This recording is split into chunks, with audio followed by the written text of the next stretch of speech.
ওই মহিলা রাসূলের কাছে গিয়ে রাসূলের চাদরের মধ্যে এইভাবে ধরে রেখে বলতেছে, কুল্লু মুসিবাতিন বাদা মুহাম্মাদিন সাহলুন, আমার ইতিপূর্বে যতগুলো বিপদ গিয়েছে এই রাসূলকে দেখার পরে আমার সব বিপদ দূর হয়ে গেছে। আমার মনের মধ্যে আর কোনো কষ্ট নাই, কোনো ব্যথা নাই। আমার সন্তান শহীদ হয়েছে, আমার ভাই শহীদ হয়েছে, আমার স্বামী শহীদ হয়েছে, আমার বাবা শহীদ হয়েছে, কিন্তু কোনো দুঃখ নাই, মনে কষ্ট নাই। আমার নবী এখনো বেঁচে আছে, আমি এতেই সবচেয়ে বড় আনন্দিত। আল্লাহ রাসূল মসজিদের মিম্বরে বসে খুতবা দেন, প্রতি জুমায় খুতবা দেন এই কাঠের কাণ্ডের উপর, এই গাছের গোড়ার উপরে আল্লাহ রাসূল খুতবা দিতেন। একজন সাহাবী ছিলেন তামিমে দারি নামে, অনেক বিত্তশালী ছিলেন, ধনাঢ্য ব্যক্তি ছিলেন। আল্লাহ রাসূলকে বললেন, ইয়া রাসূলুল্লাহ, ইয়া হাবিবাল্লাহ, আপনি যে খেজুরের কাণ্ডের উপর গাছের মূলের উপর খুতবা দেন, আমি আপনাকে সুন্দর করে একটি মিম্বর বানিয়ে দেই, কাঠের ভালো একটি মিম্বর বানিয়ে দেই। আল্লাহ রাসূল অনুমতি দিয়ে দিলেন। এই তামিমে দারি নামক সাহাবী একটি মিম্বর বানিয়ে মসজিদে নববীর ভিতরে রাখলেন। আল্লাহর রাসূল এসে খুতবা দেওয়া শুরু করলেন, কিন্তু পাশ থেকে দেখা যায় হাওয়া করে কান্নার আওয়াজ, কে যেন ফুফিয়ে ফুফিয়ে কান্না করতেছে। সব সাহাবায়ে কেরাম খুঁজতেছে কোথায় কান্নার আওয়াজ।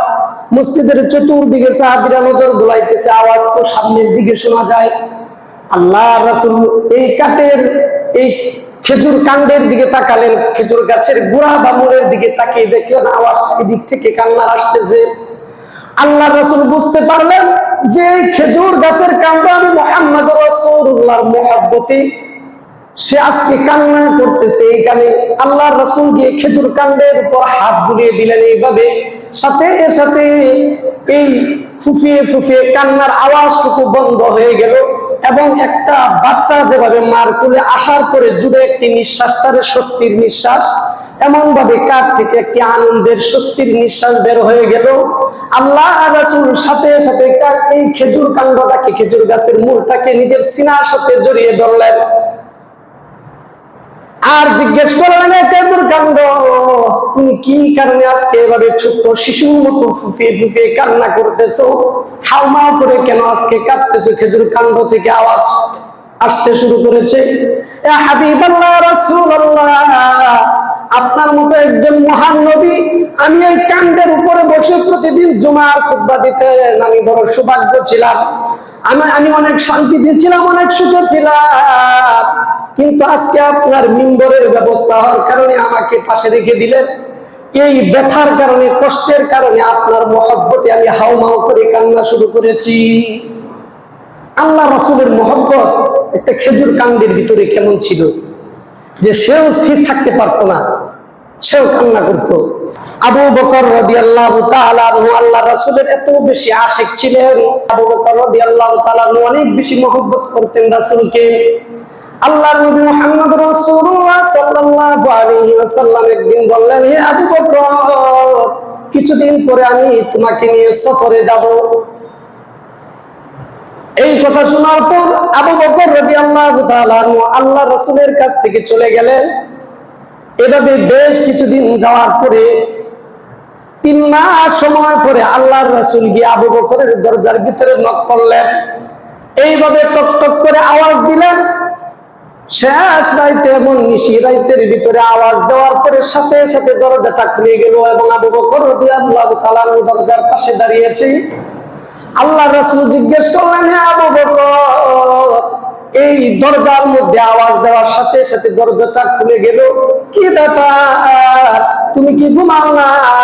কারণ একজন ঘুমন্ত ব্যক্তি যদি ঘুমে থাকে আওয়াজ দেওয়ার সাথে সাথে তো দরজা খোলার কথা না, ঘুম থেকে উঠবে, সময় নিবে, এরপর দরজা খুলবে। আবু বকর রাদিয়াল্লাহু তাআলা আনহু বলেন, ইয়া রাসূলুল্লাহ, যেই দিন থেকে আপনি বলেছিলেন আমি আবু বকরকে নিয়ে আপনি সফরে যাবেন, আজ থেকে 3 মাস ধরে আমি আবু বকর বিছানার সাথে পিঠ লাগাই না, বালিশের সাথে মাথা লাগাই না। 3 মাস ধরে এই দরজার পাশে দাঁড়িয়ে আছি।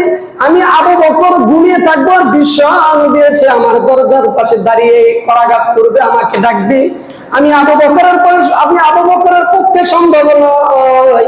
এই জন্য আমি 3 মাস ধরে না ঘুমিয়ে সারা রাত দিন আমি দরজার পাশে এইভাবে দাঁড়িয়ে থাকি।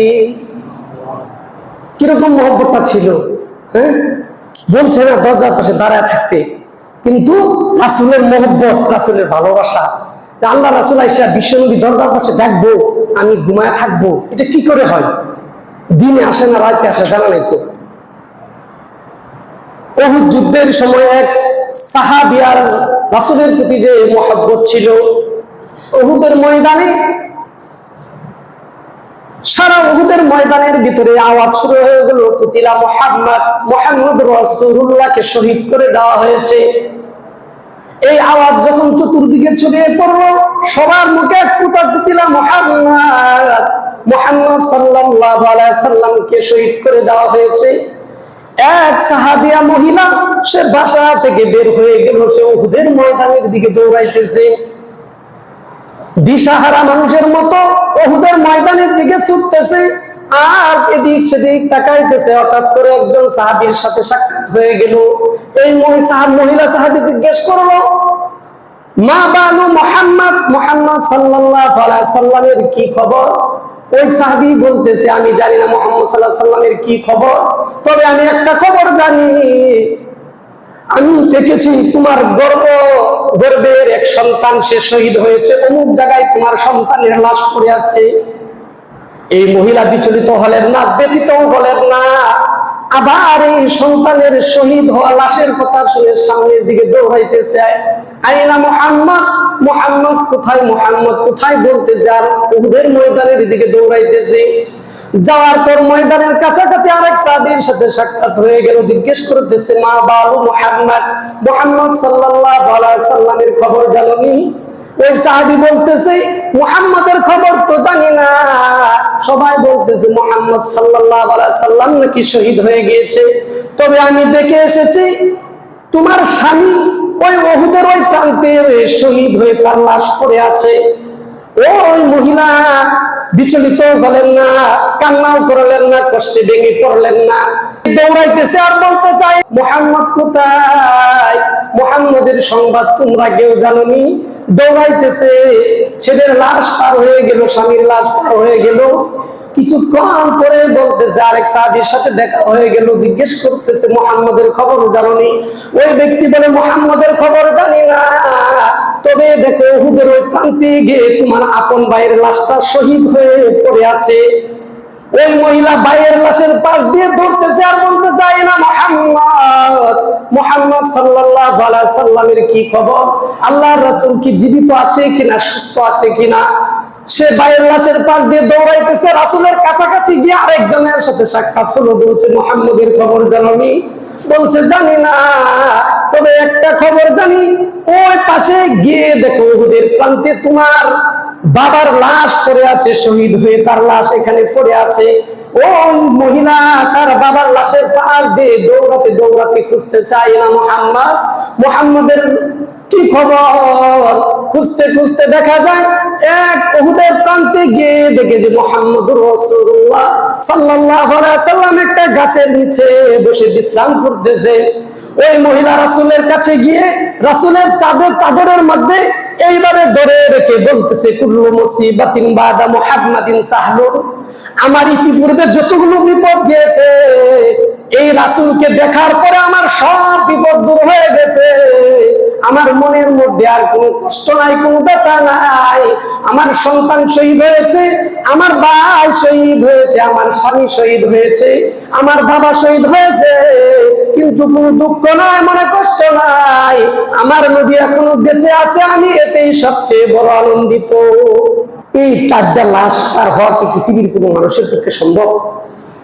এই 4টা লাশ, একজন মহিলা মানুষ 4টা লাশ সে অতিক্রম করে আল্লাহ রাসূলের চাদরের মধ্যে ধরে সে অজস্র দ্বারায় কান্না করতেছে আনন্দে, আর বলতেছে, কুল্লু মুসিবাতিন বাদা মুহাম্মাদিন সাহলুন, আমার স্বামী চলে গেছে শহীদ হয়ে, আমার ভাই চলে গেছে শহীদ হয়ে, আমার সন্তান চলে গেছে শহীদ হয়ে, আমার বাবা চলে গেছে শহীদ হয়ে, আমার মনে কোনো ব্যথা নাই, কোনো কষ্ট নাই, আমার রাসূল এখনো জীবিত আছে। কতটুকু মহব্বতের গভীরতা রাসূলের সাথে সাহাবায়ে কেরামের ছিল। আল্লাহ তাআলা আমাদের প্রত্যেককে রাসূলের মহব্বত অন্তরে ধারণ করে দুনিয়ার জীবনযাপন করার তৌফিক দান করুন। ওয়া আখিরু দাওয়ানা আলহামদুলিল্লাহ।